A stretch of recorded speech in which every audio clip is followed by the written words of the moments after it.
ಕಡೆ. ಹಾಗಾಗಿ ನಾವು ಒಂದು ವೇಳೆ ಏನಾದರೂ ಲಾಭ ಮಾಡಕ್ಕಿದ್ರೆ ಟಾಟಾ ಬಿರ್ಲಾ ಅವರಿಗಿಂತ ಮುಂದೆ ಹೋಗಿ ನಾವು ಸರ್ವಿಸ್ ಕೊಡೋದಕ್ಕೆ ಅರ್ಹರಿದ್ದೀವಿ, ಅಷ್ಟೇ ಸಾಮರ್ಥ್ಯವುಳ್ಳವಾಗಿ.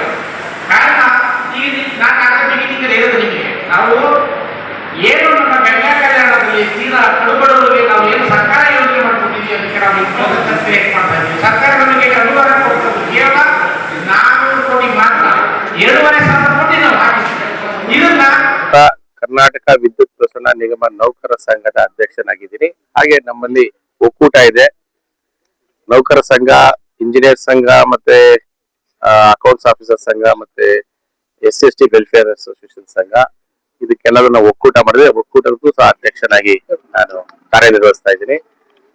ಇವತ್ತು ನಿಮ್ಗೆಲ್ಲ ತಿಳಿದಿರೋ ಹಾಗೆ ಇವತ್ತು ಟಾಟಾ ಡಿಸ್ಟ್ರಿಬ್ಯೂಷನ್ ಕಂಪನಿಯವರು ಲೈಸೆನ್ಸ್ಗೋಸ್ಕರ ಅಪ್ಲೈ ಮಾಡಿದ್ದಾರೆ KRC ನಲ್ಲಿ. ಈ ನಿಟ್ಟಿನಲ್ಲಿ ಅದಕ್ಕೆ ಪ್ರಬಲವಾದಂತಹ 19 ಜಿಲ್ಲೆಗಳಲ್ಲಿ ಅವರು ಲೈಸೆನ್ಸ್ಗೆ ಅಪ್ಲೈ ಮಾಡಿದ್ದಾರೆ KRC ಹತ್ರ. ನಮ್ಮ ಡಿಸ್ಟ್ರಿಬ್ಯೂಷನ್ ಕಂಪನಿ ಇವತ್ತು 5 ಕಂಪನಿ ಇದೆ. KPTCL ಒಂದು ಟ್ರಾನ್ಸ್ಮಿಷನ್ ಕಂಪನಿ ಇದೆ, ಒಟ್ಟು 6 ಕಂಪನಿ ಇದೆ.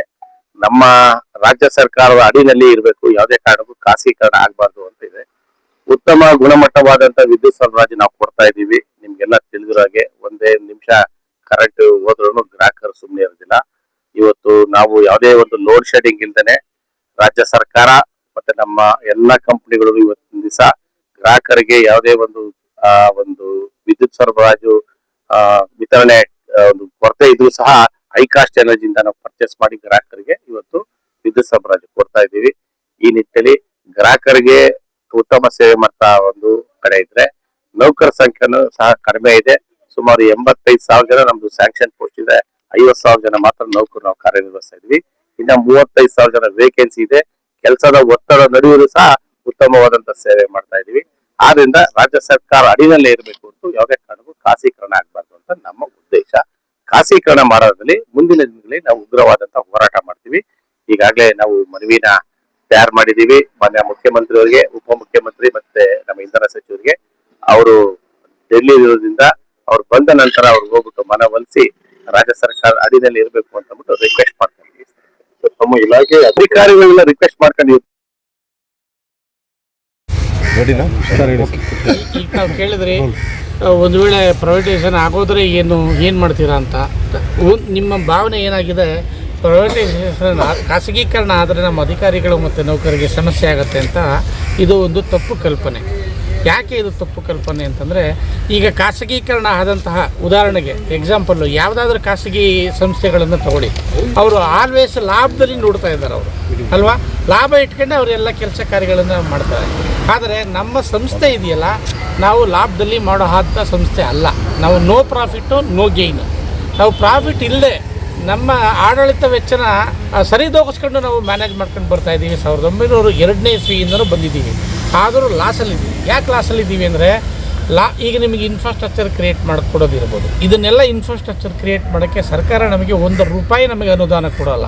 ಈಗ ಈ ರೋಡ್ ಮಾಡೋಕ್ಕೆ ಸರ್ಕಾರ ಅನುದಾನ ಕೊಡ್ತಾ ಇದೆ.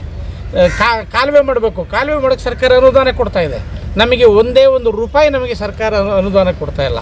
ನಮ್ಮ ದುಡ್ಡಲ್ಲೇ ನಾವು ಲೋನು ಇತ್ಯಾದಿ ವೆಚ್ಚ ದಾರಿಗಳಲ್ಲಿ ಹುಡ್ಕೊಂಡು ನಾವು ಏನು ಮೂಲಭೂತ ಸೌಕರ್ಯಗಳನ್ನು ನಾವು ಕಲ್ಪಿಸಬೇಕಾಗಿದೆ, ಇದನ್ನು ನಾವು ಮಾಡಿಕೊಡ್ತಾ ಇದ್ದೀವಿ.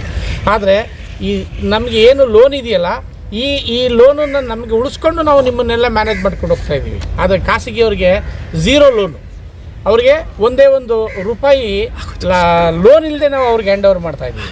ಅವಾಗ ಏನಾಗುತ್ತೆ, ಸಹಜವಾಗಿ ಅವರು ಸ್ವಲ್ಪ ನಮಗಿನ್ನ ಸ್ವಲ್ಪ ಚೆನ್ನಾಗೇ ಮಾಡೋದು ದಿಕ್ಕಲ್ಲಿ ಆಲೋಚನೆ ಮಾಡ್ತಾರೆ. ಆದರೆ ನಾವು ಈ ಲೋನನ್ನು ಇಟ್ಕೊಂಡು ನಿಮಗೆ ಒಳ್ಳೆ ಟ್ಯಾರಿಫನ್ನು ಕೊಡೋ ದಿಕ್ಕಲ್ಲಿ ಪ್ರಯತ್ನ ಮಾಡ್ತಾಯಿದ್ದೀವಿ. ಪ್ರೈವೇಟ್ ಅವರು ಬಂದರೆ ಲಾಭ ಇಲ್ಲದೆ ಮಾಡ್ತಾರಾ? ನೀವೇ ಊಹೆ ಮಾಡಿ. ಈ ಜನಗಳಿಗೆ ಏನು ಕಲ್ಪನೆ ಇದೆ ಅಂದರೆ, ಪ್ರೈವೇಟ್ ಅವರು ಬಂದುಬಿಟ್ರೆ ಒಳ್ಳೆ ರೀತಿ ಸಿಗುತ್ತಲ್ಲ, ಅದು ಬೇರೆ ಇಲಾಖೆಗಳಲ್ಲಿ ಆಗ್ಬೋದು. ಆದರೆ ನಿಮಗೆ ಏನು ಗಾಳಿ ಮತ್ತು ನೀರು ಎಷ್ಟು ಮುಖ್ಯನೋ, ಕರೆಂಟು ಅಷ್ಟೇ ಮುಖ್ಯ ಆಗೋಗಿದೆ. ನಿಮಗೆ 1-2 ದಿನ ಕರೆಂಟ್ ಬರಲಿಲ್ಲ ಅಂದರೆ ನೀವು ಈಚೆ ಬರೋಕ್ಕೆ ಆಗಲ್ಲ. ಎಲ್ಲ ಕೂಡ ಕರೆಂಟ್ ಮೇಲೆ ಅವಲಂಬಿಸಿದ್ದಾರೆ ಜನ ಇವತ್ತು ಆದರೆ ನೀವು ಏನು ಸಿಟಿ ಒಳಗಡೆ ಇದ್ದೀರೋ, ನಿಮಗಿಂತ ಹೆಚ್ಚು ರೈತ ಬಾಂಧವರು ಇದನ್ನು ತುಂಬ ಅವಲಂಬಿಸಿದ್ದಾರೆ. ಒಂದು ವೇಳೆ ನಾವು ರೈತರಿಗೆ ಈ ನಾಮಿನಲ್ ರೇಟಲ್ಲಿ ಏನಾದರೂ ನಾವು ಕರೆಂಟ್ ಕೊಡದೇ ಇದ್ದರೆ, ಅವರು ಬೆಳೀತಾ ಇರ್ತಕ್ಕಂಥ ಬೆಳೆಗೆ ಏನೆಲ್ಲ ರೇಟ್ ಆಗ್ಬೋದು ವಿಚಾರ ಮಾಡಿ. ಬೆಳೀತಾರೆ ಅವರು, ಅಷ್ಟೆಲ್ಲ ಖರ್ಚು ಮಾಡಿಬಿಟ್ಟು ರೈತ. ಆದ್ದರಿಂದ ನಾವು ಒಂದು ವೇಳೆ ಖಾಸಗೀಕರಣ ಆಗೋದ್ರೆ ಅಧಿಕಾರಿಗಳಿಗೆ ನೌಕರಿಗಳಿಗೆ ಸಮಸ್ಯೆ ಅನ್ನೋದನ್ನು ತಪ್ಪು ಕಲ್ಪನೆ ಹೋಗಲಾಡಿಸ್ಬೇಕಾಗಿದೆ ನಾವು ಸಾರ್ವಜನಿಕರಿಗೆ. ಈಗ ಉದಾಹರಣೆಗೆ ಅಂಬೇಡ್ಕರ್ ತತ್ವ ಸಿದ್ಧಾಂತ ಏನಿತ್ತು, ಯಾರು ಹಿಂದುಳಿದಿದ್ದಾರೆ, ಯಾರು ದೀನ ದಲಿತರಿದ್ದಾರೆ ಅವ್ರನ್ನೂ ಕೂಡ ಮುಖ್ಯ ವಾಹಿನಿಗೆ ತರಬೇಕು. ಈಗ ನಾವು ಒಂದಷ್ಟು ರಿಸರ್ವೇಷನನ್ನು ಕೊಡಬೇಕು. ಯಾರು ಹಿಂದೆ ಇದ್ದಾನೆ, ಗ್ರಾಮೀಣ ಭಾಗದಲ್ಲಿ ಇದ್ದಾನೆ, ಅವನನ್ನು ಕೂಡ ನಾವು ಮುಖ್ಯವಾಹಿನಿಗೆ ತರಬೇಕು ಅನ್ನೋ ಉದ್ದೇಶ ಇಟ್ಕೊಂಡು ನಾವು ಮಾಡಿದ್ರು. ಹಾಗಾಗಿ ಈಗ ಸರ್ಕಾರದ ಅಡಿನಲ್ಲಿ ಇದ್ದರೆ ಏನಾಗುತ್ತೆ, ನಿಮಗೆ ರಿಸರ್ವೇಷನ್ಸ್ ಎಲ್ಲ ಸಿಗುತ್ತೆ. 50% ರಿಸರ್ವೇಷನ್ ಎಲ್ಲ ವರ್ಗಕ್ಕೂ ಕೊಡ್ತಾರೆ. ಯಾರ್ಯಾರು ನಮ್ಮ ಕಡು ಬಡವರಿದ್ದಾರೆ, ಯಾರ್ಯಾರು ಅರ್ಹರಿದ್ದಾರೆ ಅವ್ರನ್ನೆಲ್ಲ ಆಯ್ಕೆ ಮಾಡಿ ಅವ್ರಿಗೆಲ್ಲ ಅವಕಾಶ ಮಾಡಿ ಕೊಡ್ತದೆ. ಒಂದು ವೇಳೆ ಖಾಸಗಿ ಅವ್ರಿಗೆ ಮಾಡಿಕೊಟ್ರೆ ಮಾಡ್ತಾರೆ ಅವರು, ವಿಚಾರ ಮಾಡಿ. ಹಿಂಗೆ ಅನೇಕ ವಿಚಾರಗಳಿದೆ. ನಾನು ಆ ಪ್ರೆಸ್ ಕ್ಲಬ್ಬಲ್ಲಿ ಹೇಳಿದೆ, ನಮಗೆ ಗಂಗಾ ಕಲ್ಯಾಣ ಅಂತ ಇದೆ. ಗಂಗಾ ಕಲ್ಯಾಣ ಯಾರು ಕೊಡ್ತಾರೆ?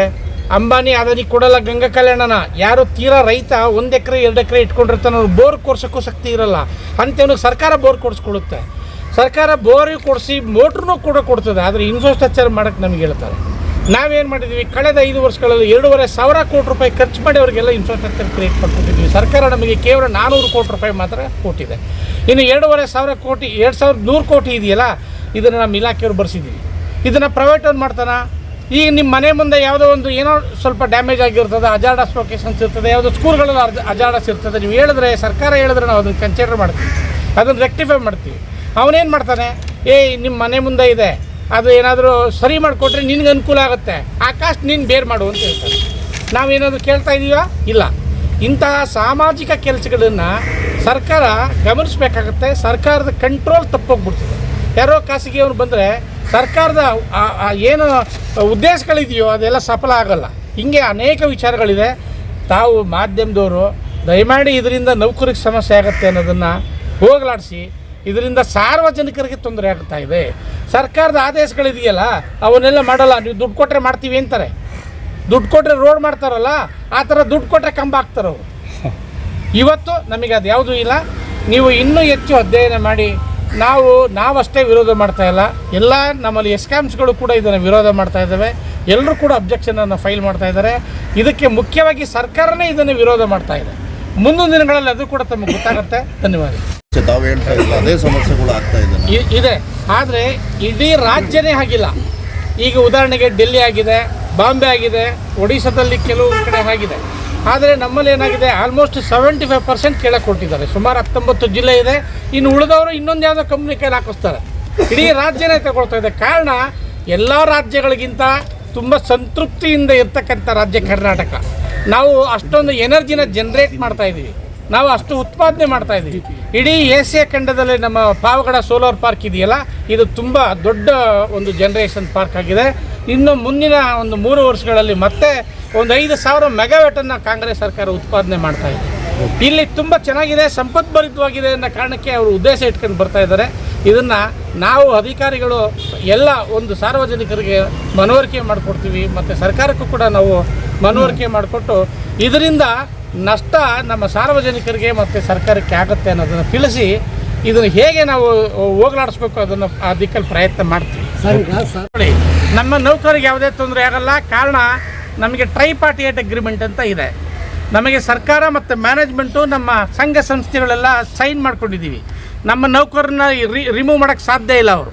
ಯಾಕಂದರೆ ಮುನ್ನೆ ರಿಕ್ರೂಟ್ ಮಾಡದೇ ಇರ್ಬೋದು, ಇರ್ತಕ್ಕಂಥ ನೌಕರನ್ನ ರಿಮೂವ್ ಮಾಡೋಕ್ಕಾಗಲ್ಲ ಅವರು. ಹಾಗಾಗಿ ನೌಕರಿಗೆ ಏನಾದರೂ ತೊಂದರೆ ಆಗೋಗುತ್ತೆ ಅಂತಂದರೆ ಮುಂದೆ ನಮಗೆ ಕೊಡಬೇಕಾದಂಥ ಭತ್ಯೆಗಳು ಸವಲತ್ತುಗಳನ್ನು ಕೊಡದೇ ಇರ್ಬೋದು. ಈಗ ಕೊಟ್ಟಿರ್ತಕ್ಕಂಥ ಸವಲತ್ತುಗಳನ್ನು ಕಿತ್ಕೊಳ್ಳೋಕ್ಕೆ ರೈಟ್ಸೇ ಇಲ್ಲ. ನಮಗೆ ಕಾನೂನಿದೆ, ನಮ್ಮ ಸಂಘ ಸಂಸ್ಥೆಗಳಿದೆ. ನಮ್ಮ ನೌಕರಿಗೆ ಏನಾದರೂ ತೊಂದರೆ ಆಗುತ್ತೆ ಅಂದರೆ ನಮ್ಮ ಸಂಘ ಸಂಸ್ಥೆಗಳು ಯಾವುದೇ ಕಾರಣಕ್ಕೂ ಬಿಡಲ್ಲ. ಇಡೀ ರಾಜ್ಯನ ಆವತ್ತಿನ ಕಾಲದಲ್ಲಿ ಬಂದ್ ಮಾಡಬೇಕಾಗತ್ತೆ. ಇವತ್ತು ನಾವ್ಯಾವುದೋ ಸಾರ್ವಜನಿಕರಿಗೆ ತೊಂದರೆ ಕೊಡೋಕ್ಕೆ ಹೋಗಲ್ಲ. ನಮ್ಮನ್ನು ಇಟ್ಕೊಂಡೇ ಕೆಲಸ ಮಾಡಬೇಕಾಗತ್ತೆ ಅವರು. ನಮ್ಮ ನೌಕರಿಗೆ ತೊಂದರೆ ಆಗುತ್ತೆ ಅನ್ನೋದನ್ನು ದಯಮಾಡಿ ಆ ಥರ ಇಲ್ಲ. ಯಾಕಂದರೆ ನಮಗೆ ಟ್ರೈಪಾರ್ಟಿಯೇಟ್ ಅಗ್ರಿಮೆಂಟ್ ಇದೆ.